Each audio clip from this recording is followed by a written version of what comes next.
and welcome or welcome back to my film and TV channel. I hope you're all staying safe and well. And we have a film review today. Please, if you are new to the channel, you're not already subscribed, please push that subscribe on. Give us a like, guys. Make an old film watcher very happy. That'd be much appreciated. So if you can do that, I try and inform and entertain where I can. So we've got a film review today. So we'll have a look what the people are saying. I'll put my little comments in and sum up as well on the film. And what we're looking at today, we're looking at a science fiction horror action film. There you go, everything in one. And it's called Prey, spelled P-R-E-Y, not P-R-A-Y, P-R-E-Y, Prey. 99 minutes, it's classed as a 16, it's a streaming, currently on Hulu. Yes, so if you've got Hulu, you'll see it on there, made for Hulu.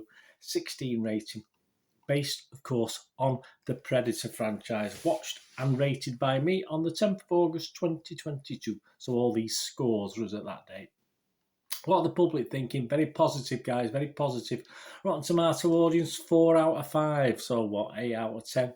Internet Movie Database, Joe Public, 7.2 out of 10. That's not bad. That's based on almost 66,000 ratings. A lot of people have watched this. I was a bit slow out of the tracks with this one, wasn't I?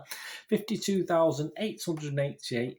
Scored it between 6 and 9, as and when I'm recording this, and 5,624 scored it between 2 and 5. So almost 10% didn't sort of like it, and 90% did. I ignore the 10 out of 10s or 1 out of 10s, as you know if you watch my vlogs, or if you don't. I just find it hard to believe that anything can be a 10, anything can be a 1. So that's why I usually discount it for these reviews.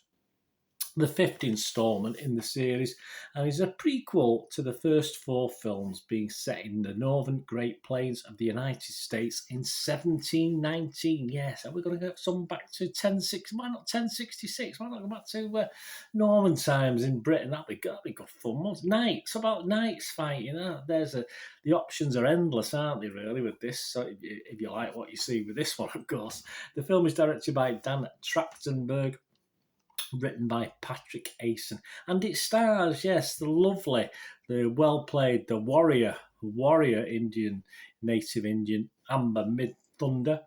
Great name, I love it. Dakota Beavers, absolutely. Michelle Thrush, not so much with that one. Stormy Kip, yeah, probably. Julian Black Antelope, and Dane DeLiegro. So there you go. What a great cast. Fantastic. I mean, it deserves points just for that cast.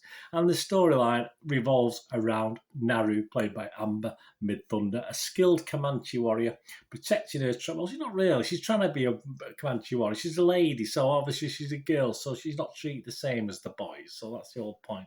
She's not really a warrior when it kicks off. She wants to be, and she knows her medicines, as any good young lady would for the Comanche tribe. But yeah, it's a bit wrong to say that.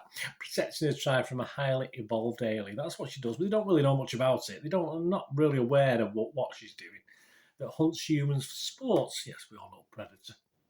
Fighting against the wilderness and fur traders. Yes, they're French. The fur traders are French fur traders. A bit of alliteration to keep her people safe. It premiered at the San Diego Comic Con. There you go. Were you there? I certainly wasn't. On July, I have been to San Diego. On July the 21st, 2022, and was released by 20th Century Studios as a Hulu original. On the 5th of August 2022. So as I'm recording this, 10th, 11th of August, yeah, only 5 days, but plenty of reviews, so people have been quick out the chats for this one. What about the critics? The public like it, don't they? Well, critics probably like it a little bit more, actually, so that's good, all well and good. 92% of Rotten Tomatoes, 198 critics are positive. Average rating is 7.6 out of 10. We'll take that all day long. 182 fresh and just 16 rotten. Looking at the website's consensus, so this is when they put all the heads together and come with a sort of conclusion, if you like. The rare action thriller that spikes adrenaline without skimping on character development, Prey is a Predator sequel done right. Yeah, well, I'm not going to argue too much with that statement. I think that statement's fine. Metacritic, the other critic site we'll look at, an average of 71 out of 100. That's based on 39 critics. And the lowest mark it got was 70 out of 100, so pretty impressive again. 91 out of 100 was the highest. Let's just have a quick bit of a name drop for some of the critics. Let's have a look. Wendy Hyde, she was on Rotten Tomatoes. She was fresh. She's from the Observer here in the UK. We're all posh again now. A prequel to the Predator series that stays true, she says, to the essence of the original. Stylishly violent, stickily graphic, impossibly tense, while also working satisfyingly as a self-contained entity. Yeah, I didn't get the tenseness as much in this one, perhaps, as I did in the original. Probably, I think it might be because you've been there, done that, and even these films that you think you know what the ending's going to be, there's usually a bit of a tense. I didn't really get that with this one, but I mean, it's not a bad thing. I just don't agree particularly with what Wendy's saying.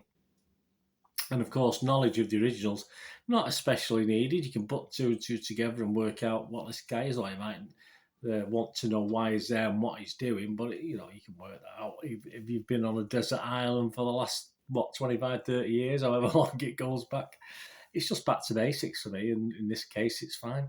Clarice, I love Curly. I love the name. Clarice Luffrey is fresh. You can't just help. You just think Silence of the Lambs, don't you?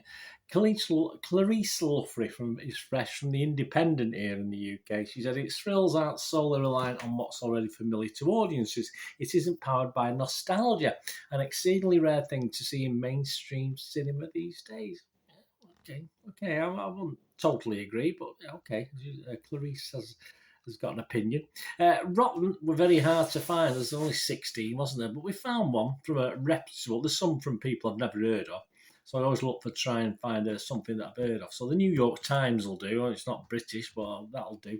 Jeanette Katsoulis, who I think we've quoted a times before in this, she said, it's all ladies, isn't it? Well, they're doing ladies watching the films. They've got, I thought it'd be nothing wrong with it, but they should be running countries and things like this if you're here in the UK, obviously. Prey is painstakingly attentive to the authenticity of its indigenous setting. Similar attention to the script would not have gone amiss. I think that's a bit unfair. It's basically just a survival movie. There's not many bells and whistles with it. But sometimes that's not always necessary. I think Jeanette's just a little bit mean. Perhaps you should be running a country. Do you need a female president over there in the US? Yeah, I don't know. I'm not too sure with that. I think she's a bit unfair with that rotten critique. It's amazing me as well. I mean, I'll just digress slightly. Some of these critics do have a preference. I'm very eclectic. I wouldn't pretend to do a review on something I don't like. If I don't like science fiction, I don't like action, I wouldn't do it. But I'm lucky because I'm very eclectic. There's not, I might struggle a bit with martial arts films. I was never a Bruce Lee fan back in the day, stuff like that. But pretty much everything from romantic comedies to horrors I like. So, yeah, sometimes with these critics, you don't know. They might have a preference. It's very hard to turn your head into a different direction if you've got a preference for a type of film or a type of drama. Anyway, I digress, guys. Hollywood Reporter's Frank Scheck, he's on Metacritic. He gave it 70 out of 100. He said, there's enough carnage and violent action on display to satisfy Predator fans whose cinematic bloodlust knows no bounds. Who said? And the dramatic change in milieu, M-I-L-I-E-U, which means environment. There you go, I've learned something today, hope you have as well. And the dramatic change in milieu, which means environment, provides some much-needed freshness, featuring a cast composed almost entirely of Native and First Nations actors. Prey has clearly taken pains to be as authentic as possible. Yes, authentic as possible, but I mean, most of these films now, you would have them speaking Comanche, wouldn't you? I think it's the Comanche tribe. But they're speaking English. So interesting. I mean, it's about authentic, but that's not very authentic, is it? I don't mind. Don't get me wrong. I think it's it's a film at the end of the day. I'm not too bothered if they speak in the original language with subtitles. A lot of the action doesn't need language anyway, does it? But yeah, just a bit odd. But we'll talk about that in a minute as well in my little summing up. And it just makes a change to have it not to be in a foreign language or native Indian, and then obviously subtitles for us people. Some great films, native Indian subtitles. There's certainly a couple I can think of, but not with this one. So, yeah, authenticity might be a little bit iffy on this one. Empire James Dyer, he gave it 8 out of 100. He said, effortlessly, the best Predator movie since the original. Prey proves that against all expectation, there's life in the franchise yet. Yeah, well, we've come up with a good story, an half-decent story. There's bound to be. Not to mention a thrilling new lead in Amber mid-thunder. I have no qualms with that statement from Empire's James Dyer at all. Agree with everything he says there. So briefly, guys, before we go, as stated, back to basics with this, with the hero, or let's face it, I'm old school, a heroine in this case. That you care about. I've watched a few films and there's slaughter in them, and because I'm not that bothered about the people being slaughtered, it sort of ruins the film. You've got to invest in characters. So, yeah, it's nice to actually invest in someone and want them to survive and want them to win. Whether they do or not, it's another matter. But at least that desire to want them to survive is very, very important to me watching these sort of survival films. And sometimes they don't. Sometimes I can watch a film, I couldn't care less if they all died. But there you go, not with this one. As stated, it is unusual to see like native Indians speaking in English. Absolutely nothing wrong with that. But then we have the French trappers, don't we? The French trappers are speaking in French. So we get subtitles. I'm just a bit confused. Just having, you want to be old-fashioned and have them speaking English in a French accent, which is obviously a lot of people poo-poo that these days. But I can't see the point of having the Comanche Indians speaking in English and then all of a sudden the French are speaking French. Puzzled. Either be authentic, stick with one or stick with the other. I'm just a bit old, I just don't understand that one. But it's only a minor quibble. Overall, I think this, as said by one of the critics before, is the best since the first one. And lots of options to say, Night of King Arthur didn't exist, but there were knights, that's for sure. We know there were knights. But so Predator in those times, fantastic stuff. Because he's a bit of a coward, isn't he, Predator? I mean, he's got all this modern equipment. He still puts up his invisibility shield and stuff like that. He's a bit of a wuss anyway, let's be honest about it.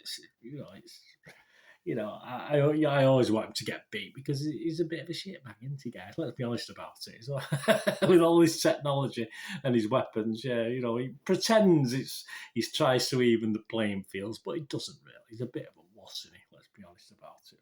Just check behind me now at night.